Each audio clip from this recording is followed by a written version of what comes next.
mengurangi antusias saya harus merancang kembali.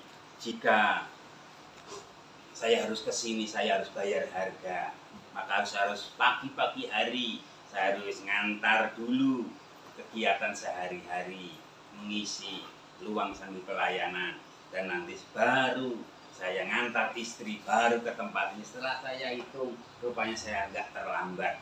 Lebih dulu tadi jam 9:30 ya, istri masuk jam 9 ya. Jadi saya harus men-set ulang supaya kami bisa datang ke tempat ini. Pulang kembali saya jemput istri saya mungkin jam 1, jadi mungkin nanti saya nggak bisa seperti dulu leyeh-leyeh. Mungkin saya harus siapkan karena saya harus jemput istri, nanti dari istri siap-siap, nanti jam 4, setengah 5 saya harus kembali melayani sekolah minggu yang itu saya jadikan sementara ini di pandemi ini Sabtu Ceria, bukan di gereja tetapi di rumah jemaat di lembah yang alam terbuka, supaya sedikit mengurangi tata ruang yang di dalam gereja. Dan itulah jadi satu sukacita yang besar, suatu tanggung jawab kadangkala jika nggak ada di tempat ini. Mungkin namanya kita masih daging, kadangkala capek ini dan itu. Harusnya Sabtu kami harus mempersiapkan diri sedemikian rupa untuk menjadi persembahan yang hidup. Tetapi kadangkala kesempatan itu harus direfresh lagi. Ya, saya harus mengulangnya karena satu bicara. Tetapi bersyukur hari ini menjadi satu pelajaran rohani bagi saya. Harus pagi-pagi hari, dan hari ini kami boleh sampai sebelum semua hadir. Bu Heri juga sudah mempersiapkan diri dengan baik sehingga kita bisa bersyukur. Dan hari ini firman Tuhan berbicara kepada kita, mempersiapkan diri kita menjadi yang terbaik bagi Tuhan. Karena hari-hari ini seluruh gereja Tuhan sudah sedang men-set yang terbaik bagi domba-domba gembalaannya di level yang ke-1, mungkin kalau tidak salah. Kita hari-hari ini sudah level ke-1. Gereja harus membuat yang terbaik, artinya yang terbaik dia harus men-set tata ruang gerejanya, tata ruang new normal ini, supaya nanti kehadiran domba-domba Allah yang dipercayakan dalam penggembalaan yang mana Tuhan ada di gereja lokal kita masing-masing, sidang jemaat Tuhan datang dengan penuh sukacita, bukan dengan penuh ketakutan. Yuk nanti pulang saya diberkati dengan corona. Ya karena bisa nggak bisa, karena di media yang namanya ruang tertutup, disitulah corona itu bekerja. Maka banyak gereja Tuhan yang berjatuhan karena era new normal ini.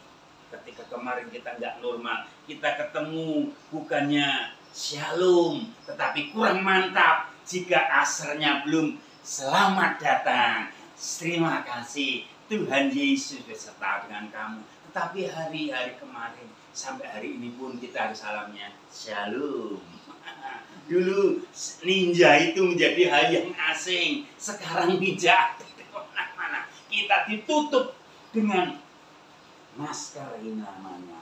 Setelah di ruangan pun kita harus ditutup, bahkan harus diganti dengan namanya mic-nya gantian, nggak boleh yang dipakai bergantian. Karena mencikapi satu pandemi ini menjadi yang terbaik.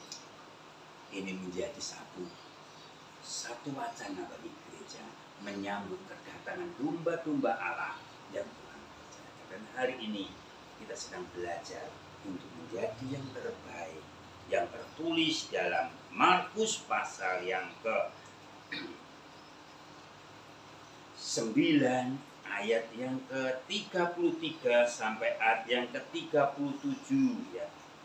Alkitab saya halaman 58 ya. Markus pasal yang ke-9 ayat yang ke-33 sampai ayat yang ke-37, menjadi yang terbaik. Demikian firman Tuhan bagi kita. Kemudian tibalah Yesus dan murid-muridnya di Kapernaum. Ketika Yesus sudah di rumah ia bertanya kepada murid-muridnya, "Apa yang kamu perbincangkan tadi di tengah jalan?" Tetapi mereka diam, sebab di tengah jalan tadi mereka mempertengkarkan siapa yang terbesar di antara mereka. Lalu Yesus duduk dan memanggil ke-12 murid itu, katanya kepada mereka, "Jika seseorang ingin menjadi yang terdahulu, hendaklah ia menjadi yang terakhir dari semua dan pelayan dari semuanya." Maka Yesus memanggil seorang anak kecil, menempatkan ia memeluk anak itu dan berkata kepada mereka, "Barang siapa menyambut seorang anak seperti ini dalam namaku, ia menyambut aku. Dan barang siapa menyambut aku, bukan aku yang disambutnya, tetapi dia yang mengutus aku." Bapak Ibu Saudara yang dikasihi Tuhan, di sini konteks pembacaan kita, siapa yang terbesar di antara para muridnya. Saya jadikan menjadi satu khotbah renungan dan besok akan sampaikan di depan jemaat dengan PowerPoint, yaitu bahwa terbesar saya ubah menjadi yang terbaik.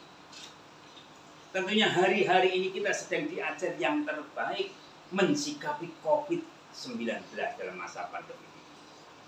Artinya menjaga kesehatan imunnya yang terbaik, tetapi imannya juga harus yang terbaik. Sebab ketika imunnya boleh baik, tetapi imannya tidak baik, betul kesehatannya sempurna, tetapi hari-hari ini orang sedang berjalan dalam kematian, sebab imannya tumpul.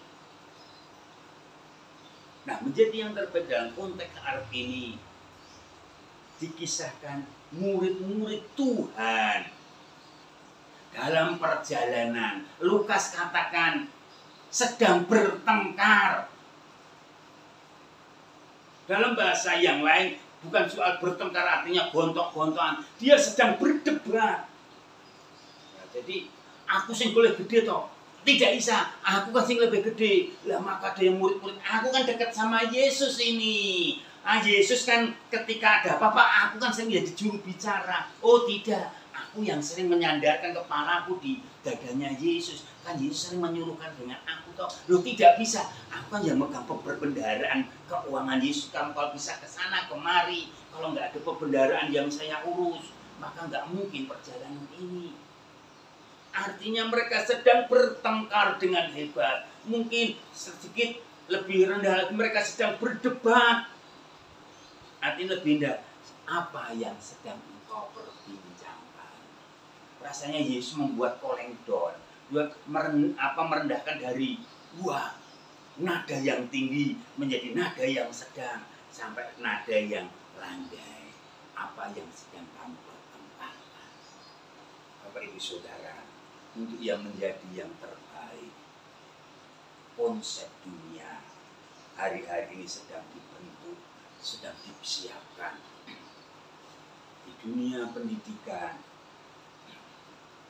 sedang digodok konsep pembelajaran yang baik, sehingga sekolah-sekolah dikatakan ada dua kubu dalam dunia pendidikan sekarang.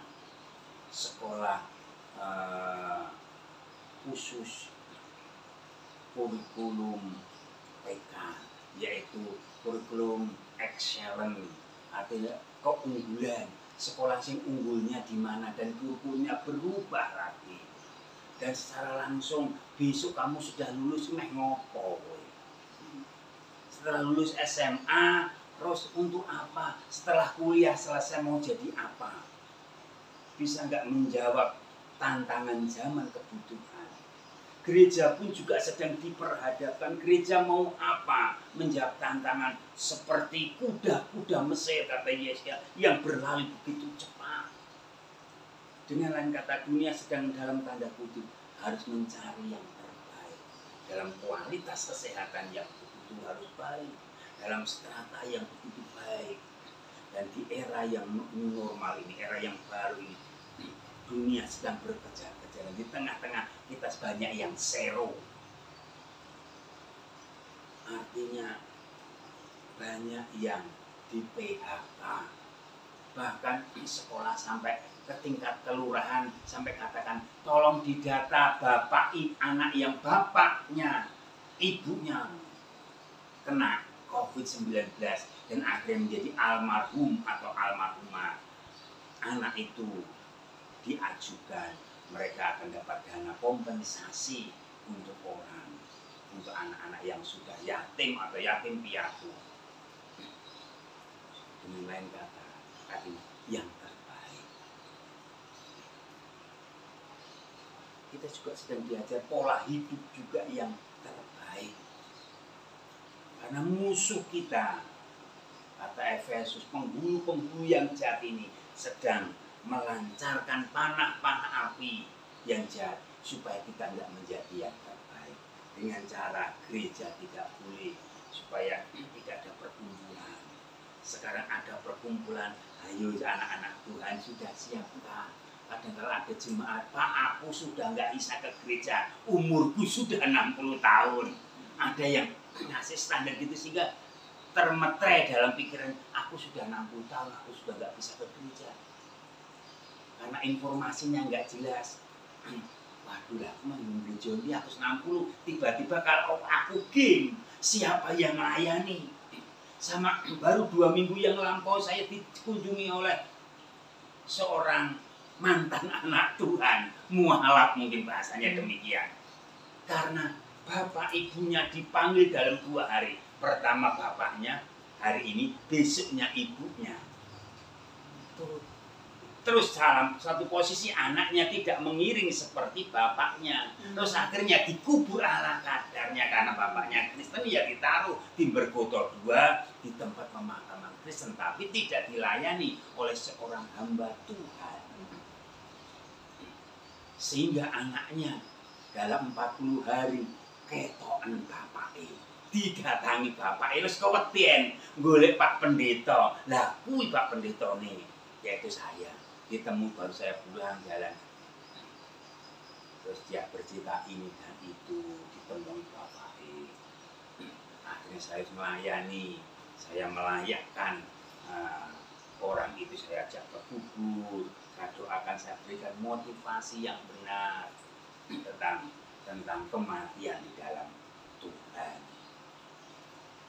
Terus saya terjemahkan dalam terjemahan penginjilan, mungkin bapakmu mau supaya kamu menjadi yang terbaik, mengikut dia, karena firman Tuhan sudah kamu kenal dari sejak engkau kecil, dan ketika engkau sudah dewasa, sudah SMA, sudah lulus, sudah kerja, engkau tinggalkan Tuhan, engkau tidak mewarisi nilai-nilai kerajaan Allah. Dan hari ini mungkin Bapak menemui kamu, mungkin dalam bahasa Islam balik ke tempat yang saya nasihat itu. Soal mereka terima atau enggak, itu pesan Tuhan. Dengan lain kata, menjadi yang terbaik. Dan iblis sedang memanahkan supaya kita enggak jadi terbaik. Siapa yang enggak terjadi yang terbaik? Ayat ini dikatakan murid Tuhan. Sehingga Yesus katakan, ayat yang dikatakan, Yesus memanggil ke-12 orang itu. Karena iblis sedang memanahkan panah apinya. Untuk Efesus pasal yang terakhir 6. Dia panahkan api kepada murid-murid sehingga Yesus harus panggil. Ayo balik. Apa yang sedang kamu perbincangkan tadi di tengah perjalanan? Yesus masih punya telinga. Yesus masih punya hati. Maka dia dipanggil. Dan Yesus berkata dan mengajar mereka. Dan pengajaran Yesus saat ini menjadi pelajaran bagi kita. Yang pertama dikatakan ayat yang demikian. Apa yang kamu perbincangkan tadi di tengah jalan, tetapi mereka diam. Sebab di tengah jalan tadi mereka mempertengkarkan. Mereka bertengkar siapa yang terbesar di antara utara mereka. Sebab Yesus lalu duduk dan memanggil ke-12 murid itu, katanya kepada mereka, jika engkau ingin menjadi yang terjadi, jika seseorang ingin menjadi yang terdahulu, hendaklah ia menjadi yang terakhir dan semuanya dan pelayan dari semua. Yang pertama yang Yesus sedang ajarkan, mereka memanggil 12 murid itu. Mereka memanggil. Jadi untuk menjadi yang terbesar, Yesus memanggil. Panggil. Artinya membuat satu fellowship. Nah, fellowshipnya ini digambarkan seperti nanti dalam satu linguistik tubuh Yesus menghadirkan seorang anak kecil yang ada di tengah-tengah mereka. Fellowshipnya seperti ini.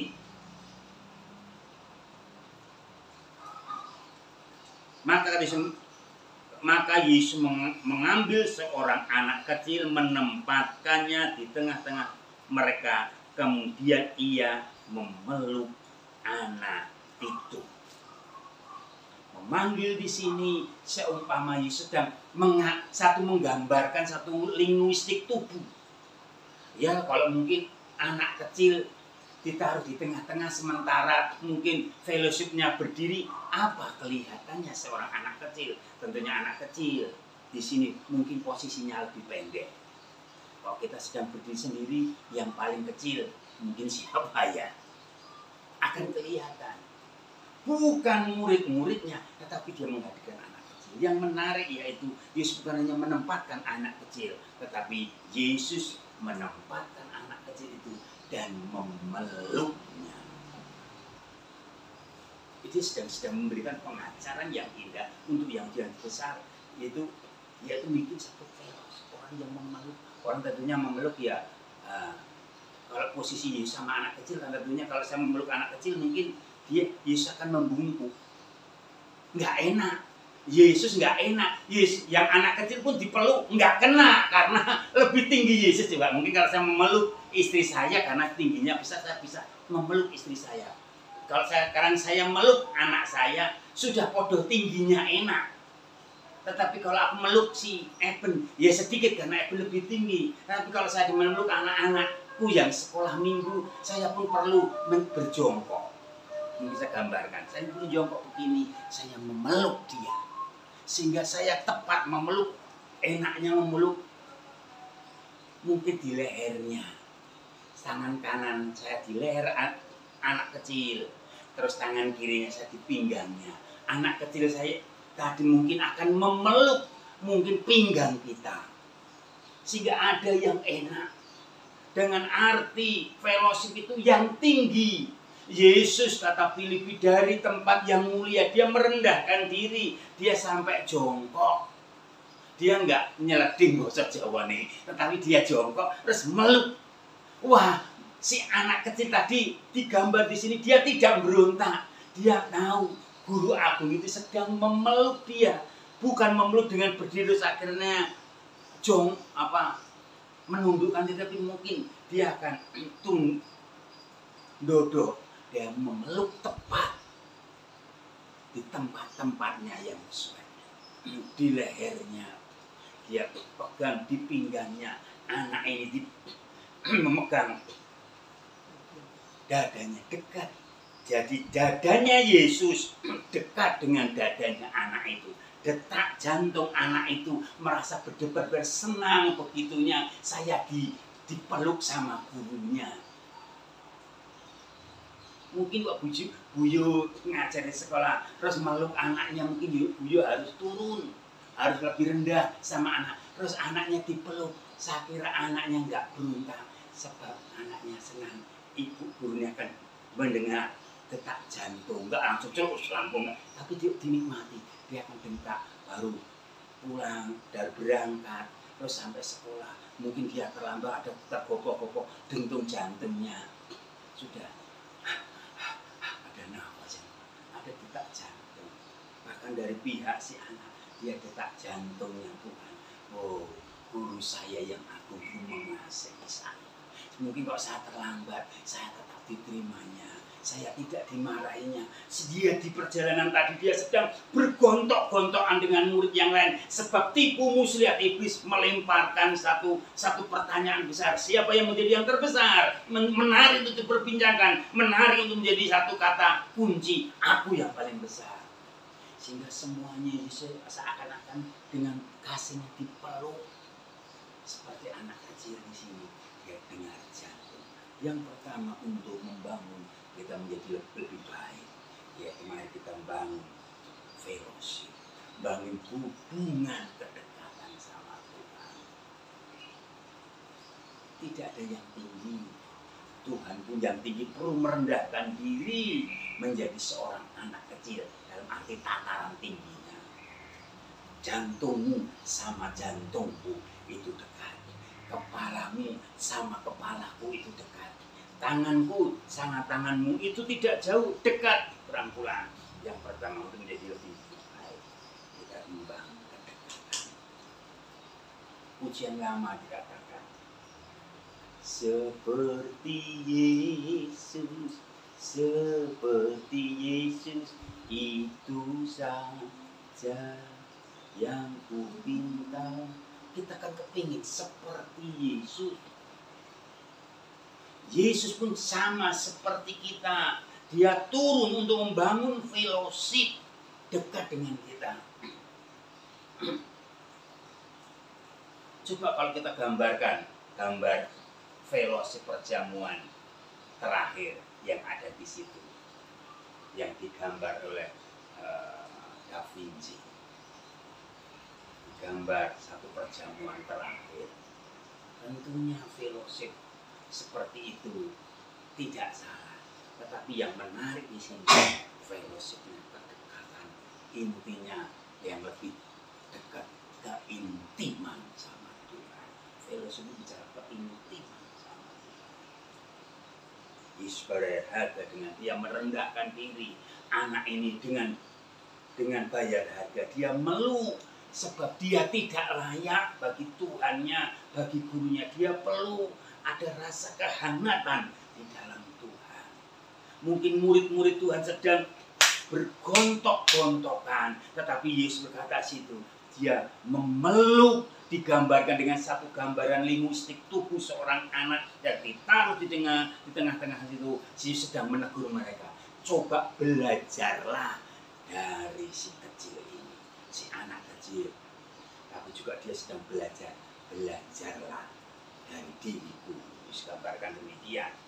Dia yang besar, dia yang agung, dia mau memeluk kecil, si anak kecil. Jadi tidak ada yang tinggi, tidak ada yang rendah, semua sama di hadapan Tuhan. Yang menarik yaitu mereka dekat dengan hatinya Tuhan, memeluk, bukan jauh, tapi bahasa yang dipakai oleh beliau membangun keintiman. Intim seperti kita, hubungan kita sama kekasih kita, saya sama istri kita, istri saya sama saya. Seperti keintiman mempelai laki-laki akan mempelai perempuan. Bapak ibu saudara sekalian, untuk menjadi lebih baik, satu yang dikatakan, dia tidak menegur, tapi dia sedang menggambarkan, kalau engkau mau yang terbesar, kau harus membangun keintiman. Caranya apa? Ayo kita harus punya hati, rendah hati, turun lebih rendah. Yang tinggi, turun pun. Yesus menggambarkan dirinya sendiri, dia turun menghampiri anak kecil dan memeluk. Yang kedua dikatakan di sini, untuk menjadi yang terbesar, Yesus sedang menggambarkan, bukan hanya linguistik, tubuhnya sebagai satu contoh teladan yang sempurna. Tetapi yang kedua dikatakan, jika engkau ingin yang terbesar, jika engkau ingin yang terbaik, ayat ini katakan, hendaklah engkau menjadi yang terakhir. Dan yang selanjutnya frase yang sama tekan, hendaklah engkau menjadi pelayan dari semuanya. Yang bicara yang terakhir, mungkin bicara yang tidak enak. standar dunia, minta the best. Lebih meningkat lagi, excellent, di atas the best. Bahkan ningkat terus.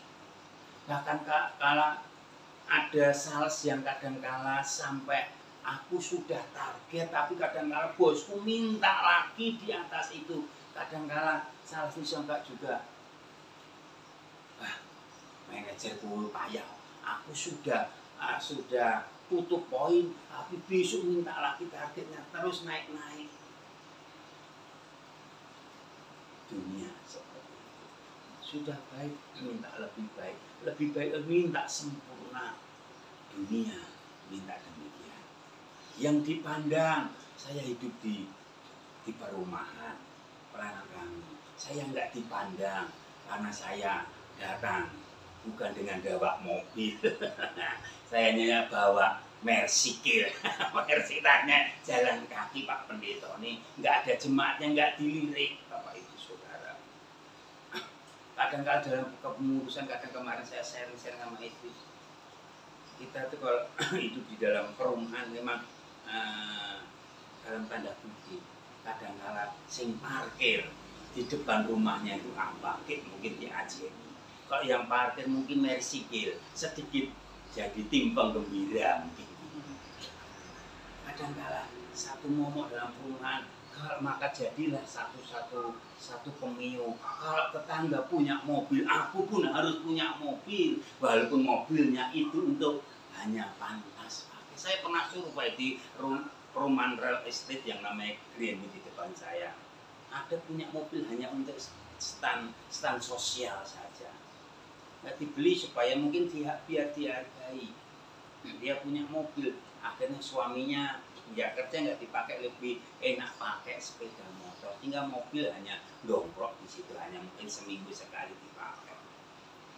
Kan memang stratanya di real estate demikian. Kita tertantang hari ini karena dunia, masa ke gereja juga harus tertantang demikian. Gereja itu baik, maka gereja harus membaik, harus dibuat sebaik. Enggak salah kalau ada berkatnya, tetapi kalau enggak ada, kan dia juga masakan jemaat.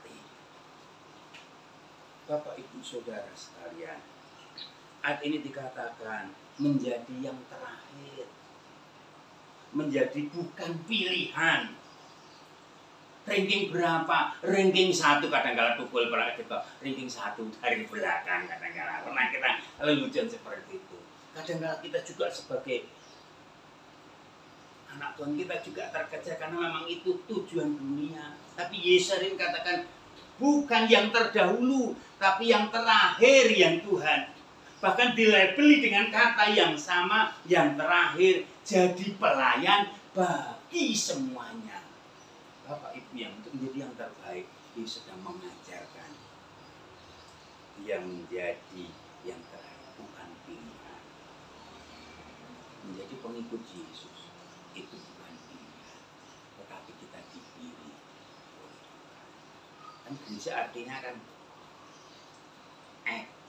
dipanggil keluar dari dunia ini, bukan standar dunia yang jadi pilihan Tuhan, tetapi dia dipanggil keluar kepada terangnya yang ajaib. Dia dipanggil. Yang terakhir pun Tuhan memanggil. Kenapa kamu memperbincangkan yang terkemudian? Saya pun nggak menjadi standar yang terawal, tetapi standarku yang terakhir. Bahkan standarku yang terakhir pun aku memperhatikan. Bukan hanya standar yang dikasih label lagi, menjadi pelayan untuk semuanya. Kata pelayan itu dalam bahasa aslinya itu domlos. Domlos itu bahasa Jawa itu jongos. Kasar ya bahasanya. Dan hamba itu lebih ringan lagi. Hamba yang tidak punya hak. Hamba yang di sini dikatakan doulos itu seorang tawanan. Hari itu saat itu seorang hamba itu, kenapa kok dia bisa jadi hamba? Karena pergulatan dunia ini, menurut sejarah hamba ini, yaitu mereka karena pergulatan hidup ini, hartanya habis, maka dia menghambakan diri jadi seorang hamba. Berapa tahun menurut peraturan Musa, 6 tahun. 7 tahun harus merdeka. Kalau dia dapat tuan ya yang bagus, maka dia berkata, enggak Tuan, aku tetap ikut jadi hamba kepada Tuanku seumur hidup. Maka Tuan itu menindik dia di telinganya, kasih anting-anting. Bukan seperti orang pang sekali anting. Kasih anting-anting tandanya dia menjadi hamba yang merdeka bagi tuannya seumur hidup. Hanya 6 tahun. Tahun 7 tahun dia harus dibebaskan. Ini Musa hamba. Tetapi zaman Yesus hambanya bergeser. Bukan hanya masalah ekonomi, tetapi menjadi masalah sosial karena perang. Maka ditangkap, dijadikan hamba. Jadi hamba di mana? Di rumah tuannya atau di kapal perang. Nama kapal perang itu Euphrates, yang mana dia ditaruh untuk mendayung kapal yang besar, kan pakai layar dan juga pakai dayung itu. Nah itulah hamba-hamba yang di sana. Kaki satu dengan kaki yang lain diikat dengan namanya rantai. Dan ketika dia berjalan ada suaranya. Ketika kapalnya berlabuh di sebuah dermaga, hamba-hamba ini bisa keluar silakan.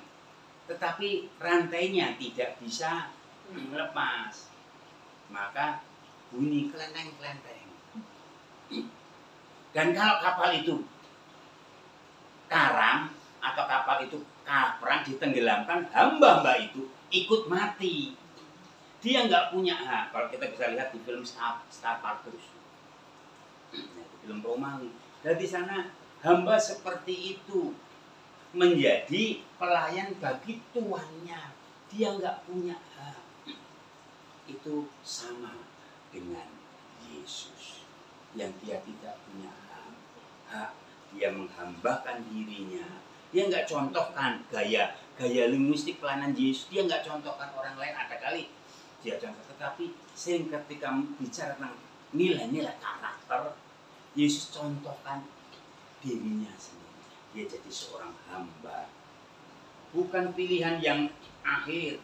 Bukan pilihan pertama, pilihan akhir diberikan kepada kita.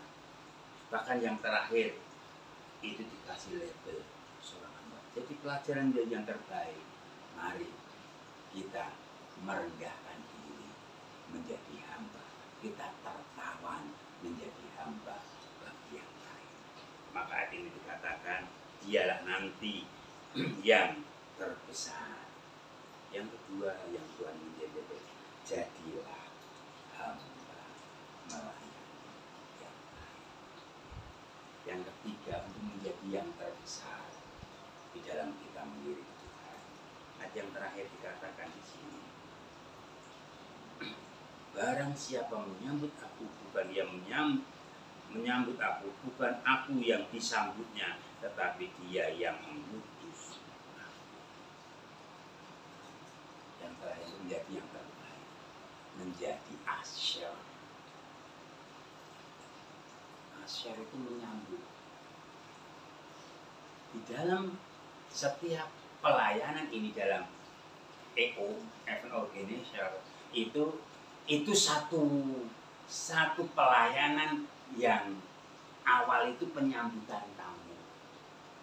Ketika ada event-event tertentu, itu akan menarik bagi orang yang datang, yaitu diawali dari asal yang di depan.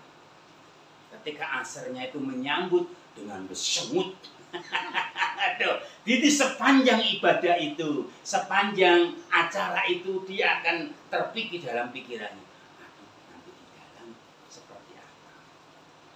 Ketika ada jemaat masuk dalam satu gereja, terus penyampai pengumuman itu memberikan penghargaan yang besar, terus menyambut dengan kehangatan, maka si orang yang didatang, dia akan punyai review atau pemikiran, wah, aku tuh di sini disambut ya, aku tuh di sini mendapatkan satu penghargaan yang tinggi. Dan itu menjadi satu titik awal untuk dia maju dalam Tuhan.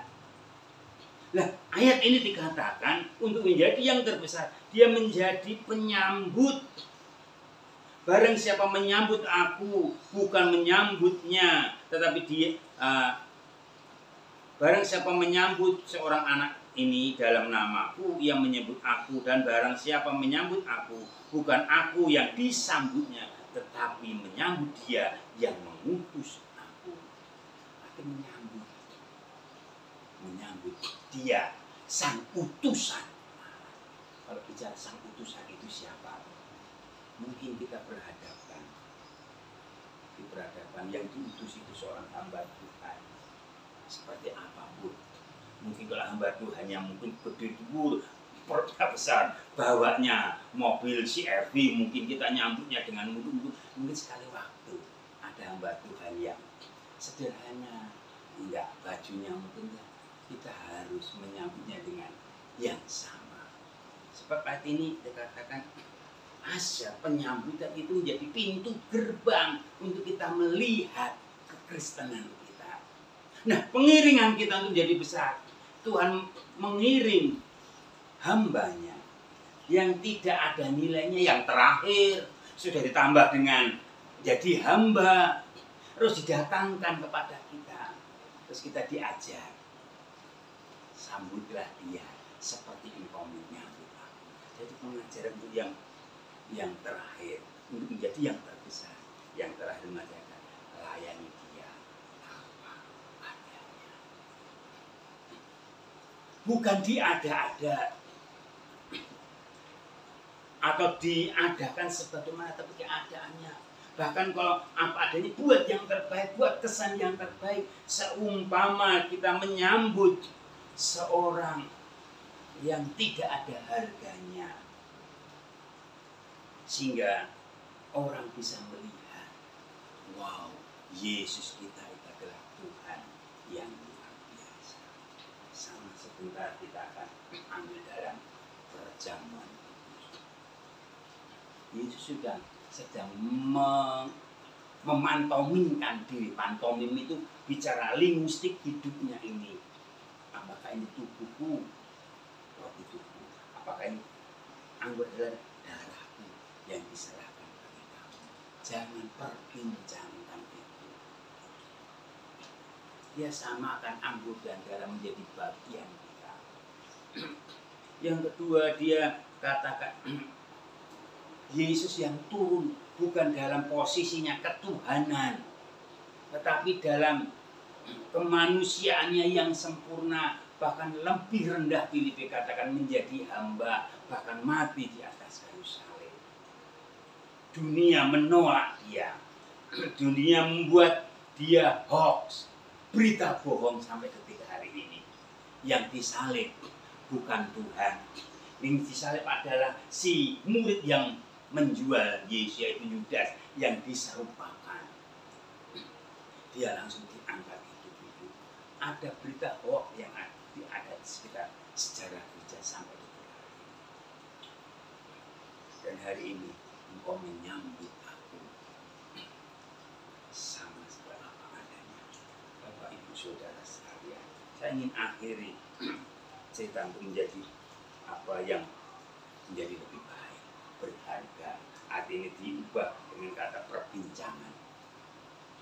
Sekali waktu ada satu karya seni di Jepang abad yang kelima, namanya karya seni Kitsugi. Kitsugi itu karya seni, di sini nggak ada vas bunga, ada vas bunga ya. Gambar aja mana ya, yang sisa pecah, dijatuhkan bisa pecah. Nah, nggak ada. Contohnya saya ini vas bunga. Vas bunga dari yang terkenal dari Tiongkok. Di Jepang juga ada namanya abad kelima itu Kitsugi, seni membuat keramik seperti seni. Nah, sekarang kisahkan dari seorang ajudan raja memecahkan mangkok kesayangan raja itu, terus dibawa dia, harus dipecahkan. Biar namanya mangkok dijatuhkan mesti ya pecah, kecuali seperti dari gembreng piring, bukan kaca, piring seng gitu. Ayo pateng kelongkang gitu. Tapi kok namanya mangkok mesti pecah. Pecahnya bisa berkeping-keping, berapa ketinggiannya? Kiranya segini, kalau ini pecah mesti bisa dibagi menjadi 1/10 atau 1/12, pecahnya berkeping-keping. Nah akhirnya Tuhan ini, si Kitsugi ini, karya seni Sugi ini, waduh, dia takut. Maka dia dibawa ke Tiongkok. Dan di Tiongkok itu ada namanya seni menyatukan lagi keramik yang pecah dengan apa? Dengan emas. Nanti lihat di Mbak Kitsugi. Nah, ini yang pecah-pecah tadi jumlahnya berapa? Disambung dengan emas. Satu pecahan satu dengan pecahan yang disambung dengan emas. Dan jadilah seperti guci sediakala, ada lapisan emas di setiap pecahan yang disambungkan. Dan itu harganya setelah dijual karya Kitsugi tadi lebih mahal. Mungkin kalau mangkok yang pertama harganya hanya mungkin 1.000, mungkin setelah disambung dengan emas harganya bukan lagi 1.000, lipat kali ganda, dan memiliki karya seni yang indah. Ini Kitsugi, karya menyambung menjadi indah, menjadi mangkok. Mungkin si kaisar mau pakai lagi ya terserah, tetapi mangkok ini harganya memiliki harga yang lebih. Bapak Ibu Saudara yang dikasih, siapa yang terbesar di antara para murid-murid Tuhan? Kitsugi menjadi wakil. Kita sedang dibentuk, mungkin kita jatuh karena pergolakan hidup, karena pertentangan pelayanan, kita pecah, kita nggak berbentuk. Tapi tangan Tuhan itu seperti ahli seni yang begitu luar biasa membentuk kita. Entah besar, yang pecahnya besar, entah pecahnya kecil, entah pecahannya itu nggak seberapa berharga, disatukan lagi menjadi satu mangkok, satu vas bunga seperti semula dan memiliki karya ilahi yang sempurna. Nah inilah Tuhan mau hidup kita. Bagaimana caranya? Yang pertama, kita harus mau datang kepada Tuhan. Kita harus mau dibentuk oleh Tuhan. Kita harus mau dekat dengan Tuhan, membangun fellowship sama Tuhan. Saya kira karya Kitsugi tadi nggak bisa langsung sehari jadi instan, nggak bisa menyatukan antara keramik sama emas, perlu kejelian, perlu waktu. Nah, itu menyatukan bentian yang pecah tadi disatukan. Terus yang kedua, mau menerima engkau yang terbesar, aku yang terkecil. Mau menyatu.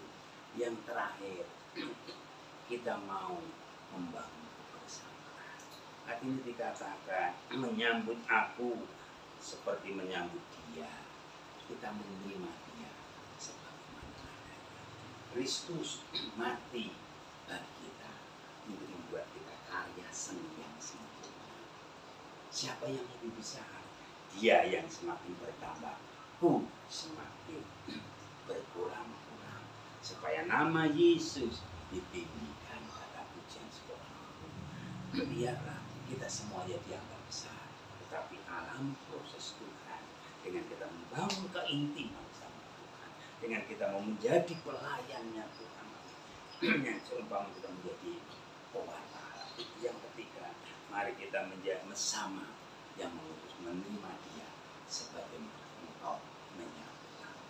Firman Tuhan tidak saya panjangkan, tetapi inti daripada renungan firman Tuhan, Tuhan mau kita menjadi yang baik. Kalau kita belum baik hari ini, Kristus mau mati supaya kita menjadi baik. kita belum berkenan, supaya mau mati bagi kita, supaya kita menjadi berkenan. Kalau kita sudah berkenan, mari kita bertahan dalam perkenanan Tuhan. Karena itulah tujuan Tuhan. Bukan tujuan aku yang paling, tetapi aku mau kita menjadi seperti Tuhan Yesus memberkati. Amin. Mari kita bangkit berdiri bersama-sama. Kita naikkan pujian seperti Yesus,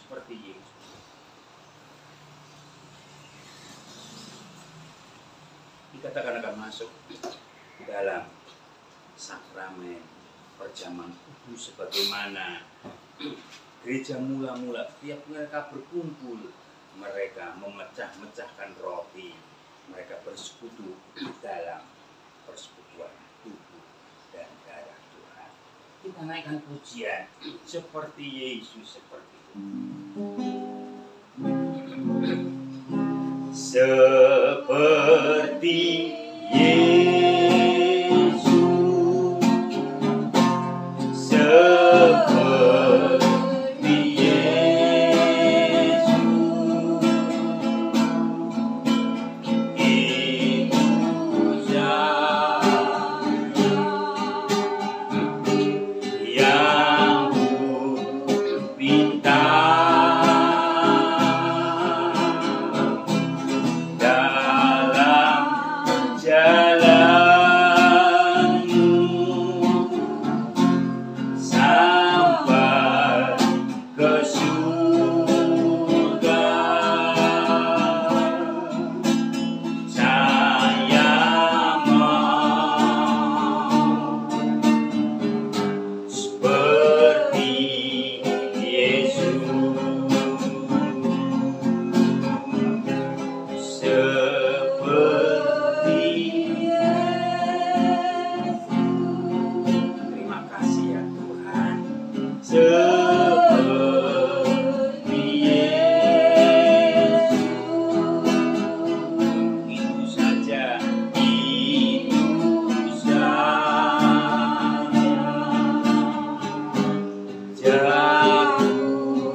Kami mau seperti Engkau, Yesus. Amin.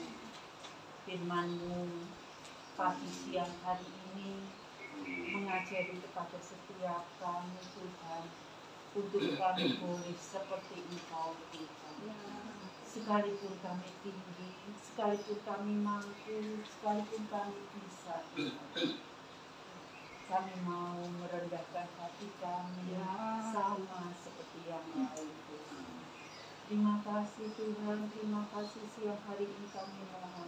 Berikan kami hati ini Tuhan, untuk kami boleh menjalani hidup dan kehidupan ini. Terima kasih Tuhan, terima kasih buat firman-Mu yang luar biasa Tuhan. Mari Allah Roh Kudus meteraikan di dalam setiap hati kami dan memampukan kami boleh menghidupinya dalam kehidupan kami hari lepas hari. Terima kasih Tuhan Yesus, berkat-Mu senantiasa melimpah atas hamba-Mu yang boleh Tuhan taruh untuk menyampaikan kebenaran firman-Mu. Tuhan, semakin hari semakin luar biasa. Dimanapun hamba-Mu ini Tuhan taruh, hanya nama Tuhan yang ditinggikan. Terima kasih Tuhan, segala puji, segala hormat, segala kemuliaan hanya bagi-Mu.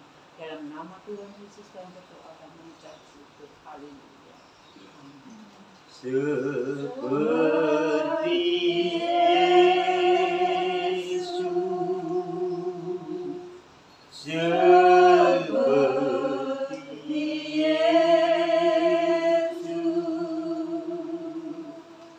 itu saja yang ku minta. Dalam jalanmu sampai ke surga, saya mau seperti Yesus. Jika semua sudah mendapatkan roti anggur, mari kita merenungkan sebentar sebelum kita bertindak bersama-sama dalam sakramen perjamuan kudus. Di siang hari ini kita melihat ada roti di tangan kanan kita. Ini adalah lambang daripada tubuh Tuhan.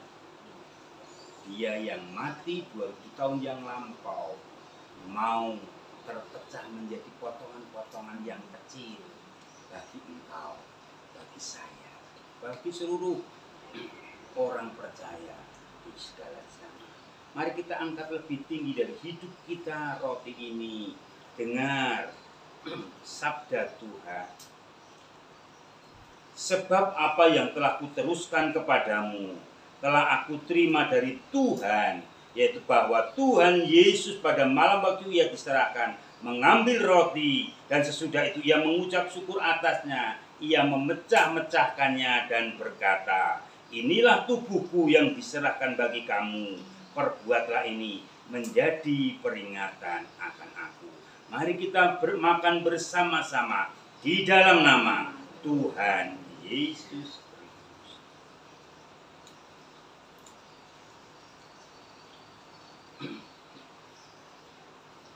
Terima kasih Tuhan. Terima kasih Tuhan.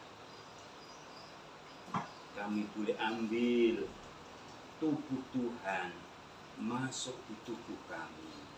Tubuh yang kudus, tubuh yang sempurna, tubuh yang terpecah karena dosa pelanggaran kami.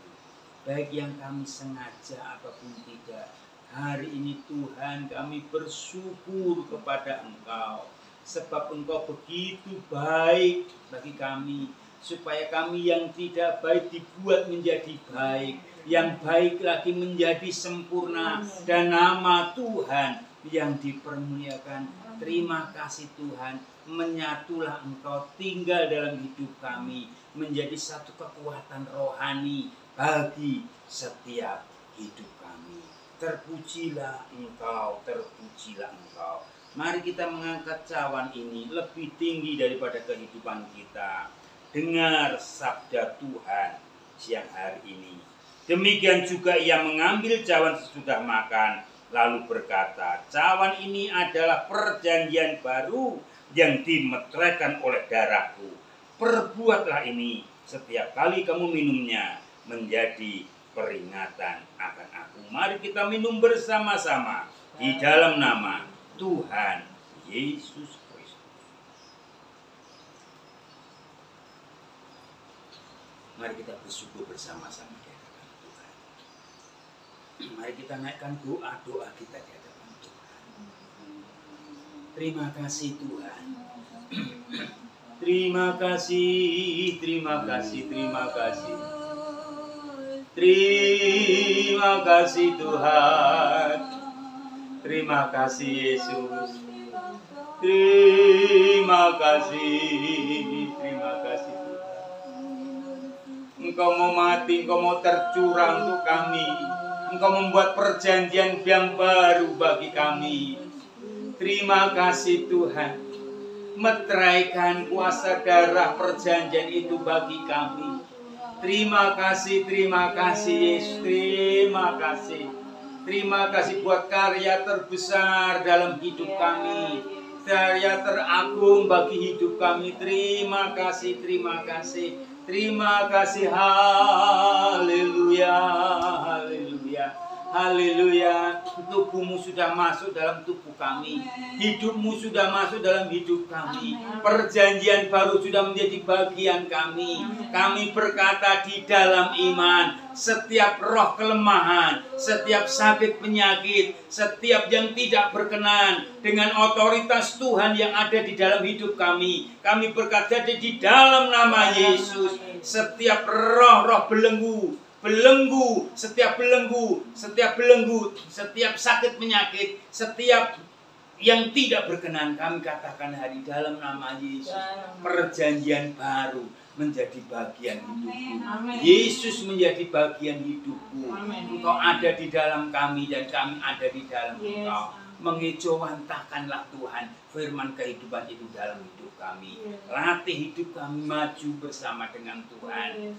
Di dalam namamu Engkau dikuatkan. Yang lemah dikuatkan, yang susah dihiburkan, yang dalam persimpangan jalan Tuhan beri jalan-jalan yang pasti. Di dalam pergumulan kehidupan hari ini Engkau bersama kami. Kami berotoritas bersama Engkau. Segala jalan, segala kutuk, segala sumber-sumber yang tertutup di dalam nama Yesus.